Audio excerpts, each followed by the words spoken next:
So today we're going to introduce John Locke, and in particular his essay concerning human understanding, shown here in its first edition with the date 1690. So we're just going to give some background to that text, and in particular an introduction to Locke's empiricism that's going to contrast with what we've seen so far in Spinoza and Descartes as far as the conception of knowledge that each espouses. John Locke was born in 1632, same year as Spinoza, born in England though, died in 1705. Now, Locke, unlike Descartes and Spinoza, wrote in English, wrote in his native tongue. This, in one sense, is easier for us. We don't have to worry about translations and so forth. We can read the actual words that he wrote. But as you've seen, if you've looked through the text, there's a downside to it. He's writing in a more of an old-fashioned kind of English from the late 17th century. And I might point out a couple of ways that it looks different as we go through. And particularly the way he uses commas is different than what's standard English now, and that can be a little confusing. But it's significant that he wrote in English too, because Latin, as you know, was the language of theology, the language of the academics, and so to write in English suggests something about his approach. Thomas Hobbes earlier had also written in English, although he wrote in Latin as well for an academic audience. Now, Locke is very well known for political philosophy, and you may have read some of his political philosophy if you've taken social and political philosophy.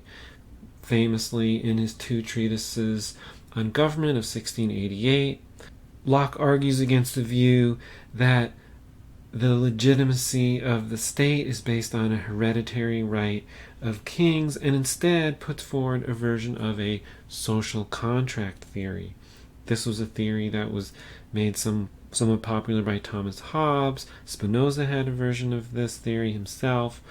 In Locke's very influential theory, and it's been said that it was very influential on the American founders, on Locke's influential theory, in the state of nature, that is before even there's any form of government, you still have a right to property. So when you create something, when you, as he says, when you mix your labor with the raw materials of nature, what you produce belongs to you. And if someone tries to take it away, they therefore steal from you and do you wrong. And for Locke, the social contract involves a way of protecting that private property, and so property is essential to his conception of the purpose and legitimacy of the state. Locke also wrote a lot about religion, and we'll touch on this when we get into talking about the essay as well. In a letter concerning toleration, a very influential text as well, he put forward a view that was somewhat controversial at the time, suggesting that the different branches of Christianity in England should be tolerated. People should have that freedom of belief and worship. Now, his idea of toleration didn't extend as far as we might think an account of toleration would or should. In particular, he was focusing on different forms of Protestant Christianity, whether it's Anglican Church or the Puritans, Presbyterians, different forms of Reformed Church, and more heterodox forms of Christianity. He thought all of these should be tolerated, rather than saying there is only one form of worship that should be allowed in the state.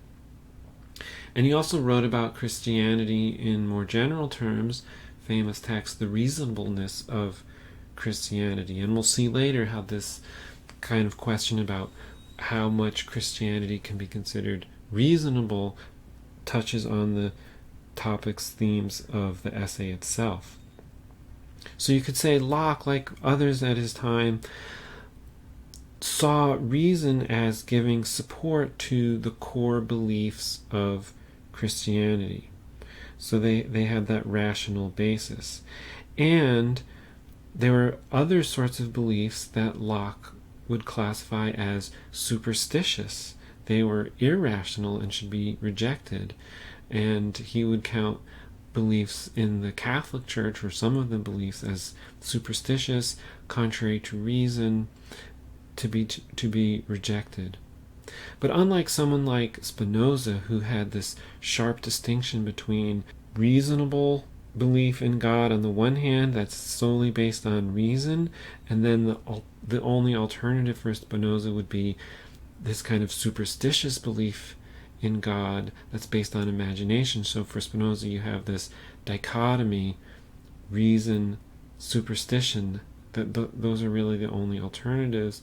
For someone like Locke and people in his circle, there was a third sphere, which you could call rationally permissible belief. That is, beliefs that aren't supported by reason, but they aren't irrational either.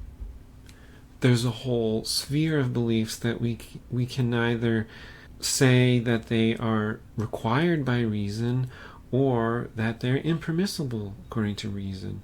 And so what people believe should be left up to them, but also you can see how this creates a different view of knowledge and about how we can know things about God and religion.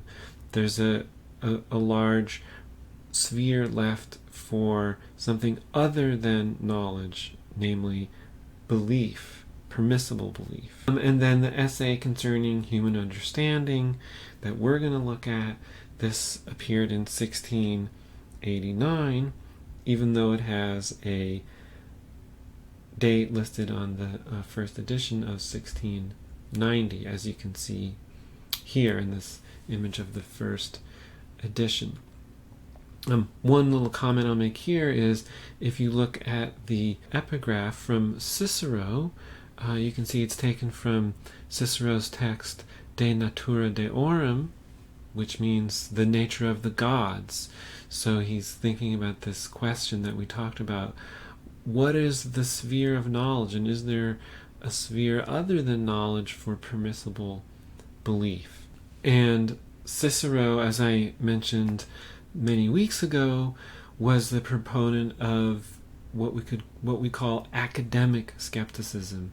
That is, the form of skepticism that follows in the tradition from the school of Plato, not this kind of radical skepticism that says we can't know anything at all, but this more moderate form of skepticism that allows us to think about better and worse arguments, more rational and less rational beliefs, but without laying claim always to the most secure form of knowledge. And in this text on the nature of the gods, Cicero has these different characters talk about their view of the gods. There's the Epicurean, a Stoic, and the academic skeptic, talking about all these different views. And in this particular quote comes from the proponent of academic skepticism, again, what Cicero associates most closely with his own view. And the academic skepticism in this passage is attacking the Epicurean, who claims to know about the God's nature. And he says here, how delightful it would be if, when you did not know a thing, you would admit your ignorance, instead of uttering this drivel, which must make even you nauseous. And so we can see in this passage that Locke chooses to put in the front of his book, first, the idea that it might be necessary to consider some kind of limits to our knowledge in a way that might make room for belief, perhaps, and also that the topic here of conversation in Cicero is God and religion. What then are the principal aims of the essay concerning human understanding? Well, he says he wants to examine our power of knowing, which he calls the understanding. And when he examines our own power of understanding, he's going to do so in a way that is going to avoid having to make a decision about metaphysical questions. In particular, he's not going to try to define the nature of the mind, say what its essence is in the way that we saw, for example, in Descartes. Instead of that, he thinks he's going to say something about how the understanding works, or a power of knowing works, in a way that's going to be useful for the physical science, for physics, thinking about what could we know about the natural world, and then also for the kind of religious disputes that I was just mentioning. What's the realm of reasonable Christian belief? What's the line between what's required to have a rational conception of God on the one hand, and then what's merely permissible? And then the second question is, what's the line between a permissible belief that's not supported by reason and then outright superstition that's contrary to reason? So he's thinking, if we can get a good understanding of what our own power of knowing is, we would know its limits, what it can accomplish, what it's worth arguing about, and so forth. And this is going to have a use in those kind of religious disputes. And the overall approach in the essay is what we can call empiricist. That is, knowledge is based on empirical evidence, what comes through the senses. And we'll obviously talk much more about that. And the upshot then of this empiricist approach is both anti-dogmatic and anti-skeptical.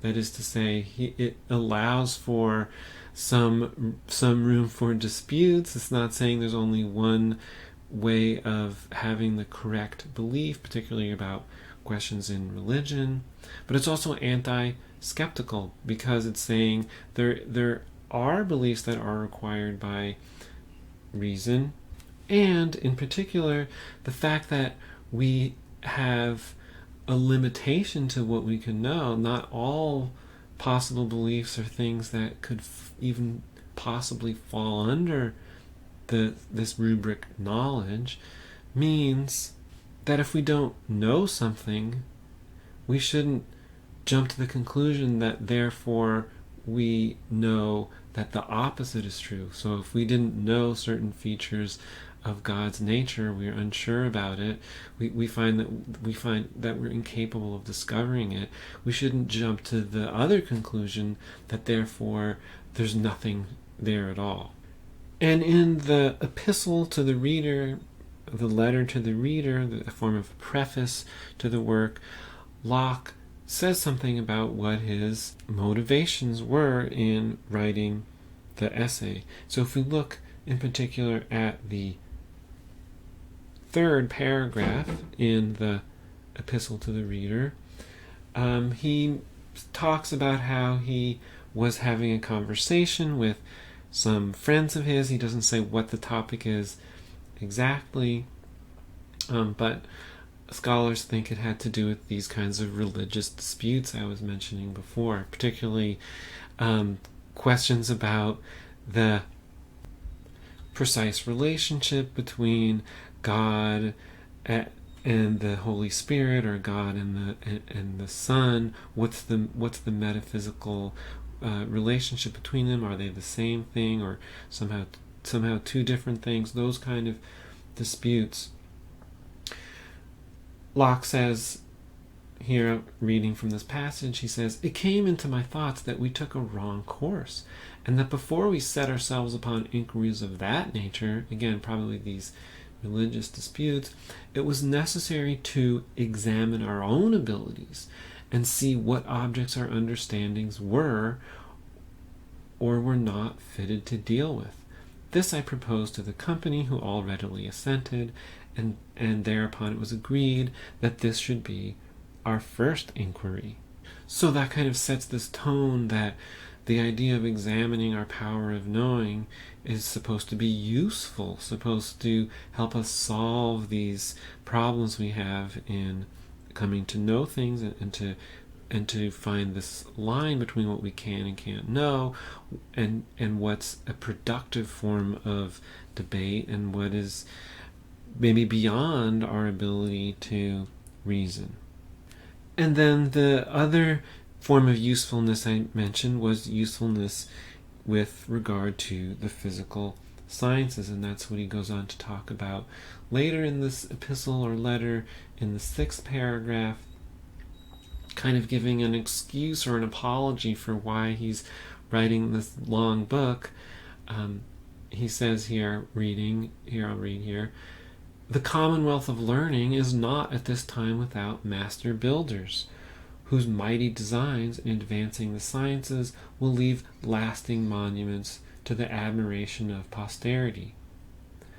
But everyone must not hope to be a Robert Boyle or a Thomas Sydenham, and in an age that produces such masters as the great Christian Hugenius and the incomparable Mr. Newton, with some others of that strain, it is ambition enough to be employed as an under-laborer in clearing the ground a little and removing some of the rubbish that lies in the way to knowledge."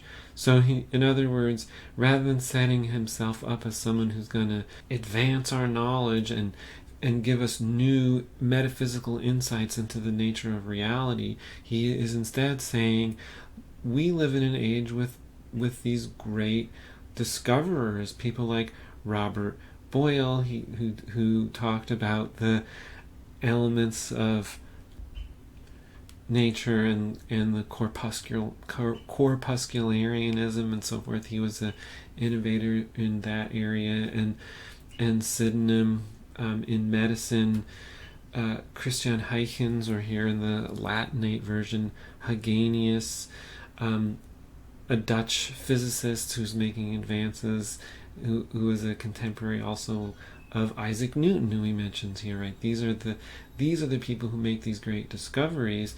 But he's saying my role here as the philosopher is not to compete with them or come up with new metaphysical theories about the nature of reality, but as he says here in the last sentence, to clear the ground, remove the rubbish that lies in the way to knowledge, and so sort of help to figure out what are the different possibilities we might have in coming to knowledge, and how we can best interpret and understand what these scientists are doing.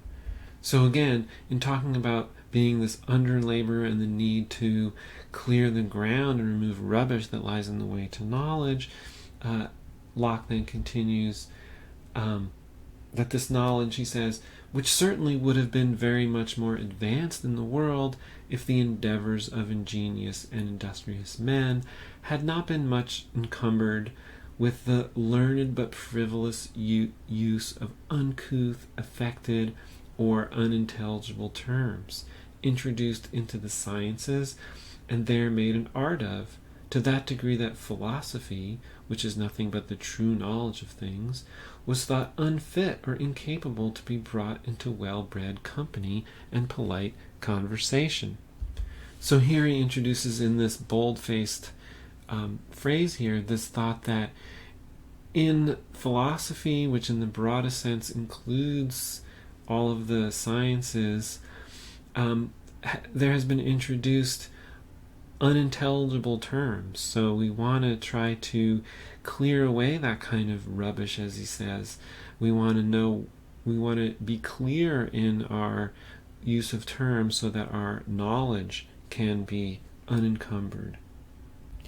And so this signals that Locke sees a big part of his project to be the purification of the language that we use. We want to know, what are these words that we are using in philosophy, whether it's mind or substance, essence, what are we even talking about? If we use these terms without any clear meaning, we're going to not have a good account of what the world is like. And so he sees the role of the essay to get rid of those uncouth and unintelligible terms. And that's what he then goes to elaborate on in the next part of this same paragraph 6 from the epistle.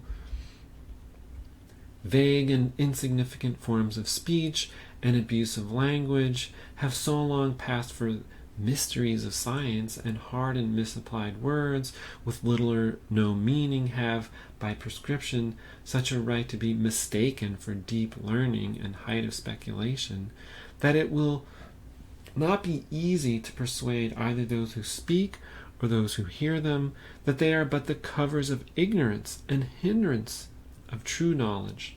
To break in upon the sanctuary of vanity and ignorance will be, I suppose, some service to human understanding.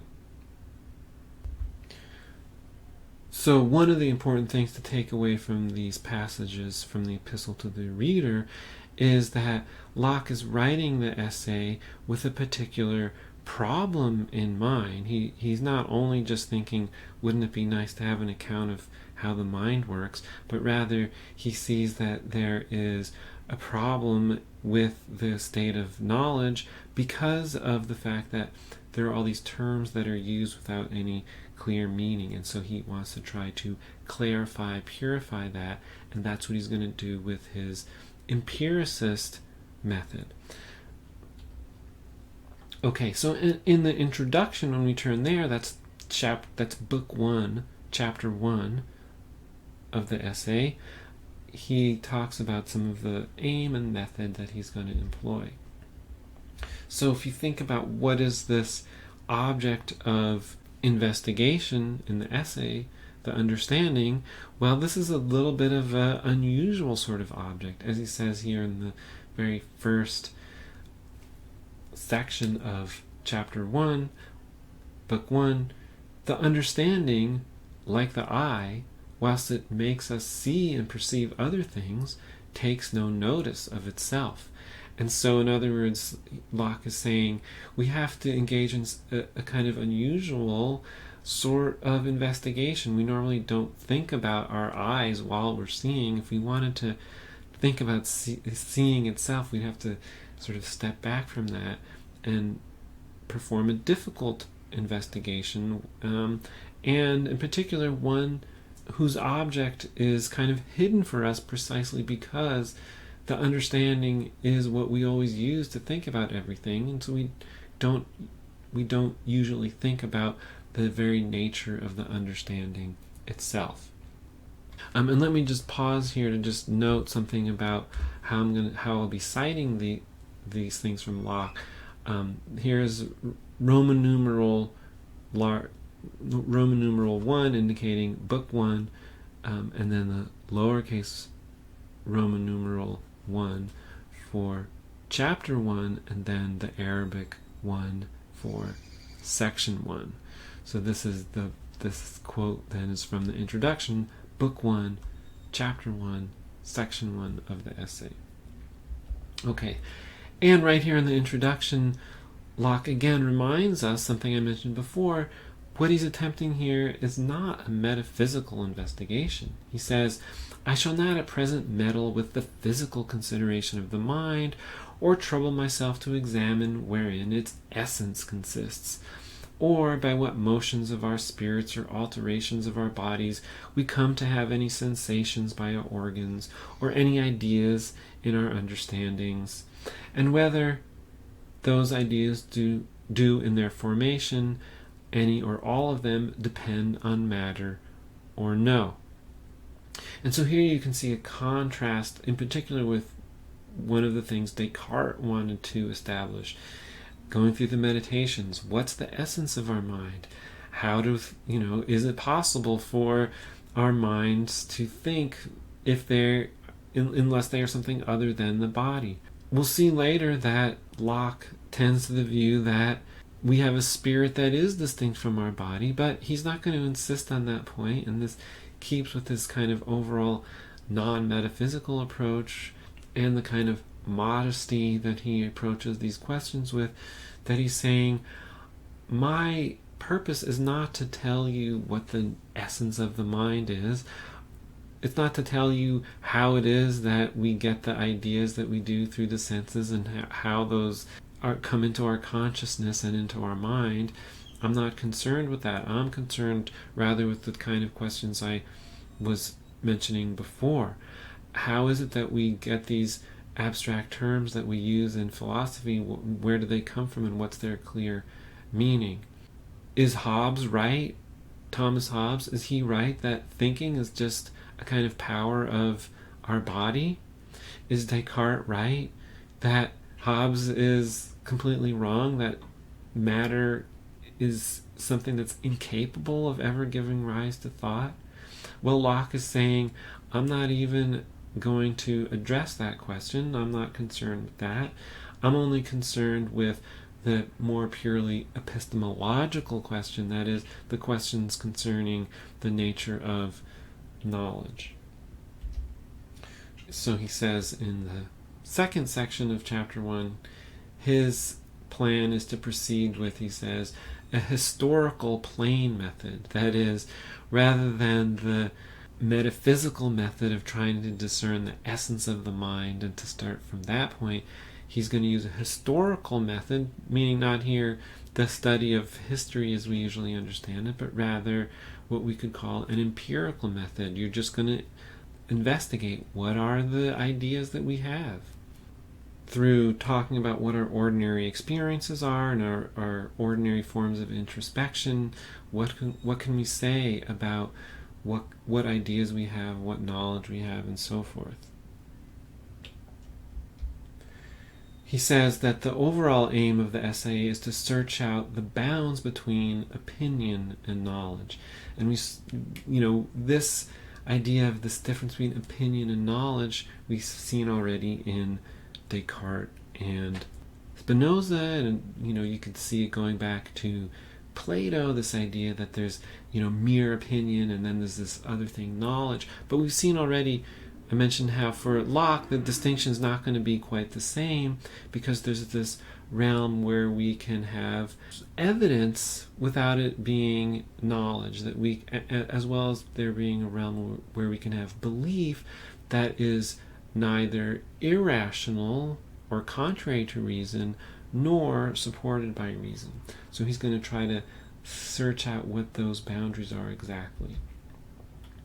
And to do this, Locke says in the third section, he says he's going to investigate the origin of ideas, then he's going to say something about the epistemic status of those ideas, that is, as he says there, the certainty, evidence, and extent of the ideas, what do they apply to, and then finally what he calls the degrees of assent, where he's going to tackle that question about the contrast between knowledge in the strict sense and then faith or opinion. And so in general, it's this third one is left to book 4, or really points 2 and 3 are left to book 4, and the first 3 books are to talk about the origin of our ideas. And the extent of our knowledge when he gets to it is modest. We should expect to not know everything. And Locke uses some metaphors to make this point. He says that we'll see that we have light enough, or human beings have light enough to lead them to the knowledge of their maker and the sight of their own duties. So here we see these kind of core beliefs of religion and morality. He thinks we can know those. He's going to say we know those through this empiricist conception of knowledge, but there's going to be a lot that we don't know also because of our understanding and its limits. But we shouldn't complain about how there's so much that we couldn't know, and we shouldn't let that limit to our knowledge let us fall into skepticism. As he says here in the 5th section, it will be no excuse to an idle and untoward servant who would not attend his business by candlelight to plead that he had not broad sunshine. The candle that is set up in us shines bright enough for all our purposes. So this is a theme that he comes back to again and again, that although our knowledge is limited, we have all of the essential things we need to know the core things of religion, morality, as well as how to get by in life in general, and to know things about the physical world that's going to allow us to provide for our health and so forth. And then another interesting kind of metaphor here of this limitation of knowledge and how we shouldn't be ungrateful or skeptical because our knowledge is limited. He uses this metaphor of the sailor. He says, "It is of great use to the sailor to know the length of his line." That is, if he has a line that he puts into the water to make sure the water is deep enough for his boat to travel through, right? It's of great use to know the length of his line so he can know if he's going to crash his boat, right?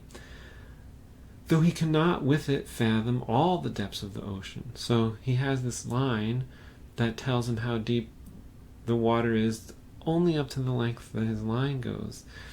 He can't measure all of the ocean depth, but Locke's point is, well, it might be interesting to know how deep the ocean is in all the parts of the world, but what the sailor really needs, and what he should be content with, is to know that the ocean is deep enough in the parts that he needs to travel through, that it's deep enough for his boat to travel through.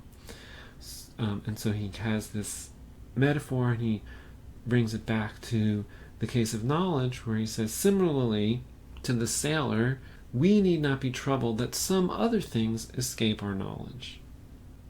And the last point from Locke I'll make on this topic is to point out the other side of the coin here. So here he's saying we should be satisfied with the kind of knowledge that we're capable of. We don't need to be able to know everything there is to know, right, in order to know what we really need to know, both for our own life as well as to know what we need to know about God, what we need to know about morality, and so forth. And then the other side of the coin is that if we were not satisfied with our limited form of knowledge, this would be bad, because we, in fact, don't have an unlimited understanding that could reach to all the inner truths of everything and resolve all of the mysteries of Christianity and so forth. And if we don't recognize this is going to lead us into skepticism.